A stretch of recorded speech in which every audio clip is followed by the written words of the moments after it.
Hello, friends. If you look at middle America right now, a lot of folks aren't doing too well. Right now, across middle America, there's a lot of low wages. The next generation of workers is facing a standard of living that is nothing like what their parents had.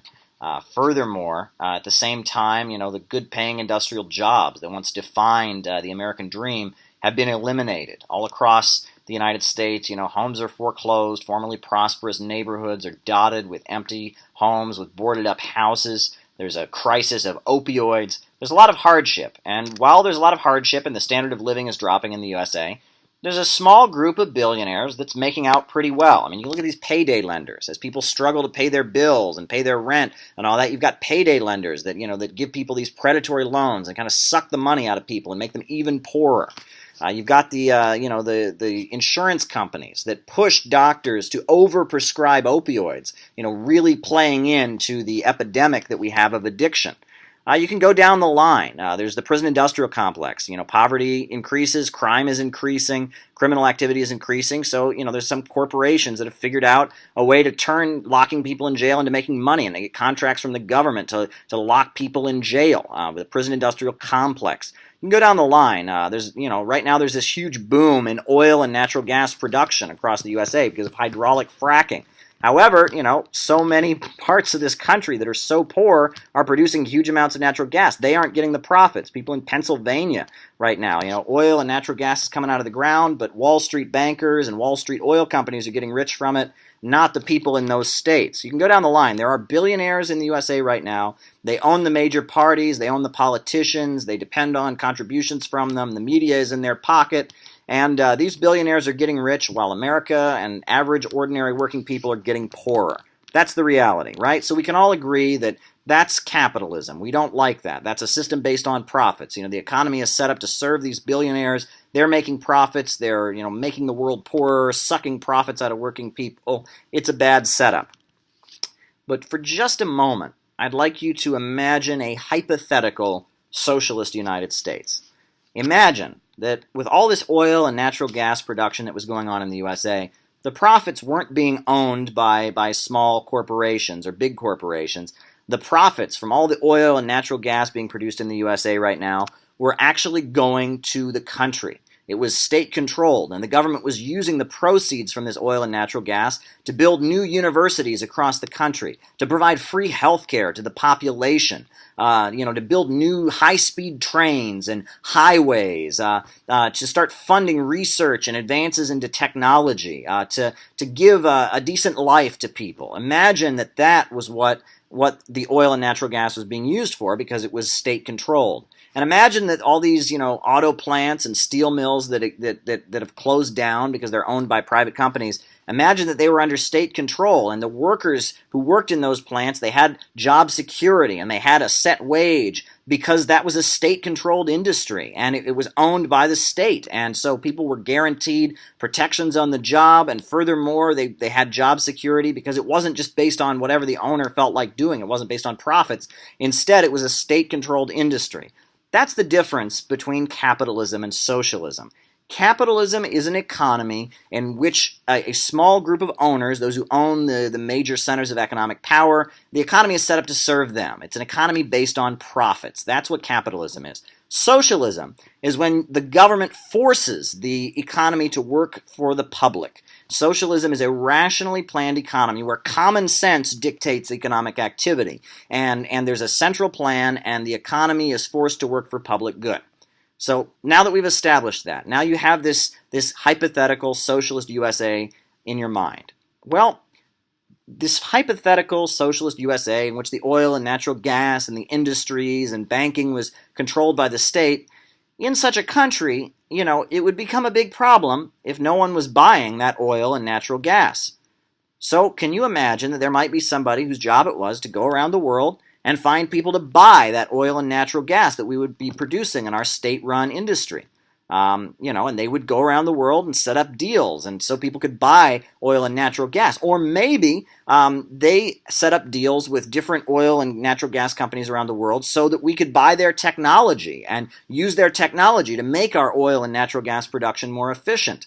Or imagine with those state-run steel industries that we had somebody whose job it was to find us people to buy that steel, or maybe people to consult with, people to come at those steel mills and tell us how to make them run more efficiently. So those who worked in them and had guaranteed job security, they had less work to do and were more safe on the job and had things a little easier because the steel mill was being run more efficiently, right? So imagine you had a person whose job it was to go around and kind of set up joint ventures. Or imagine that there were people that ran hotels and restaurants. And yes, the banks were run by the state. The oil and natural gas was run by the state. The major industries were run by the state. But somebody wanted to open their own restaurant or their own hotel.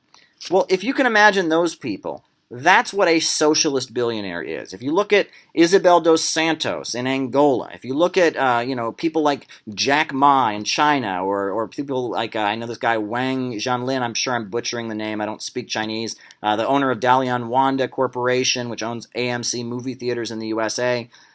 These individuals are individuals who have gotten very, very wealthy, but they've done it in coordination with the centrally planned economy. In China, everything that matters is run by the state. The steel industry is run by the state. Banking's run by the state. The biggest telecommunications manufacturer, it's technically private, but all the board are all people in the government. And, you can go down the line. Anything that matters is run by the state. But there are people whose job it is to go around the world and set up joint ventures and business deals and arrange for more prosperity to come into the country and arrange for the state industries to flourish and arrange for opportunities to continue to grow and revenue to come into China.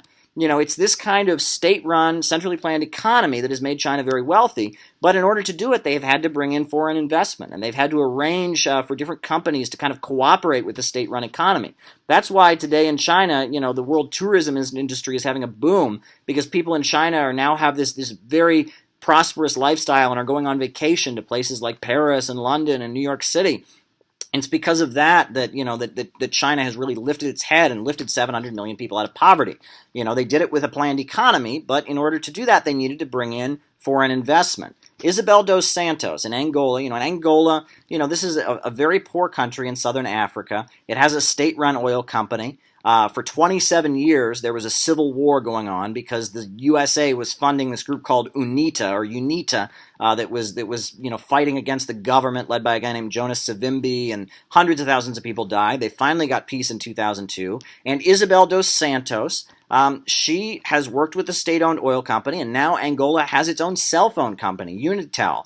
And she's been going around the world bringing in investment to Angola, helping businesses to be set up in Angola that function in coordination with the state-run oil company, which she was the director of in 2016. And now there's this huge campaign against Isabel Dos Santos in the U.S. media. Why? Because when she was directing the state-run oil company, she refused to let American corporations control the natural gas. She said, look, our Constitution says our natural resources belong to the people, and she wouldn't let ExxonMobil and BP and foreign companies that had joint ventures with the state-run oil company have the natural gas that was being discovered in the country.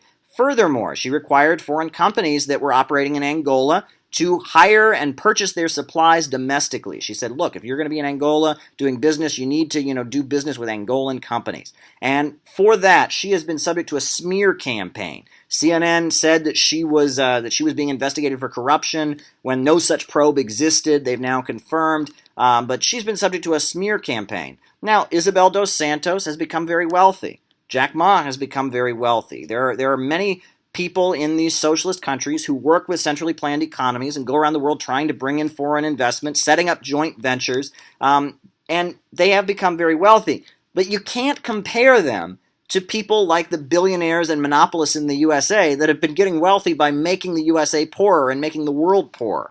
You can't compare them at all. These are people whose job it is to work in coordination with the state-run economy, bring in foreign investment, set up deals, and bring their country up out of poverty. The richer that China becomes, the richer that Angola becomes, the richer people like Isabel Dos Santos become, the richer people like Jack Ma become.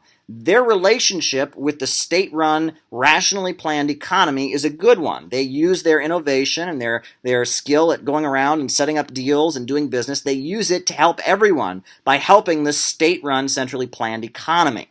And that's a difference. You can't compare these people to the billionaire bankers and monopolists in the West that get rich by making the world poor. This is two different groups of people.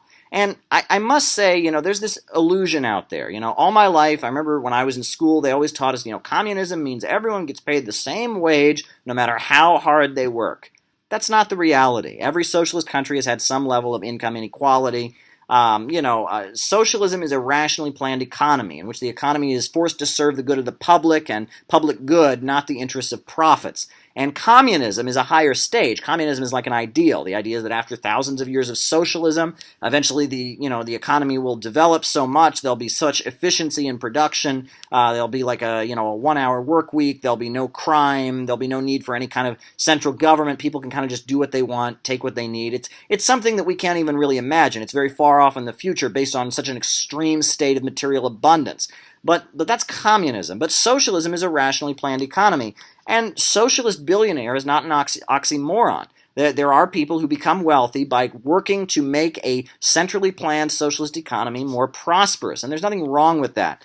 And this isn't my main point, but it must be said. Part of the reason that people in the USA have been so effectively brainwashed to believe in capitalism is because they've been told that socialism and communism is about taking away what they have. Workers in the USA, they work hard their whole life to have a house and a car, and they're told, those socialists and those communists, they want to take that car away. They want to take that house away. They want to make everyone poor and equally so it's fair. Well, that's not the reality. Communism, socialism is not about poverty. It's not about making people more poor. Socialism and communism, the ideal, the goal of any kind of socialist society is to increase the level of prosperity by getting rid of this setup where the economy functions to serve the greed and the wishes of a few billionaires and not the public overall. Socialism brings human reason and democracy into economics. That's what the idea is. So the idea that socialists and communists want to make people poor and take away their property, that's false. The slogan of one of the very important populist leaders in the USA was very effective. Was a guy Huey Long, and he had a slogan. It was actually a slogan used earlier by William Jennings Bryan. He said, "Every man a king, but none shall wear a crown." Well, think about it. That's the kind of socialism that the people of the USA could come to understand, right? People in the USA, they like to work hard. They like to have visions. They like to, try to build a better life. And if you tell them that socialism and communism is just all about, redistributing poverty, they're not going to buy into it. But the understanding that socialism is about working hard and bringing people out of poverty and building up abundance and building up an ideal society, but doing it with a rationally planned economy and getting rid of these profit-hungry capitalists that are just wrecking the place. If you can explain that, and that socialism is about every man a king, but none shall wear a crown. Everyone has a decent life. Everyone has a fulfilling life. Everyone has a decent house to live in and a school to attend. And everyone has a job where they can wake up in the morning and believe what they're doing. If you can tell them that that's what socialism is, if socialism is about bringing everyone up, not bringing most people down in order to make it fair, if you can put forward that vision of socialism, people are much more likely to hear it and listen to it and understand it. So we need to get beyond this idea that you can't be a billionaire. The socialist planned economy in China, which has created many billionaires, has also made China the second largest economy in the world and lifted 700 million people out of poverty. They now produce more steel than any other country in the world. After the Civil War was over, Angola has had just a huge and unprecedented amount of growth. They're still a very poor country, but at one point their GDP rate of growth was 11% in a year. That's unheard of. Well, they did it with a planned economy, but it was a planned economy that allowed for foreign investment and allowed for small companies to exist as part of this centrally planned economy and in coordination with the state-run industries and state-controlled natural resources. This is the kind of socialism that works, and we need to kind of get beyond this idea that socialism is poverty or socialism is just some kind of egalitarian society where everyone's poor, but it's fair. This is not what socialism is, and that's not a vision that people in the USA are ever going to get behind.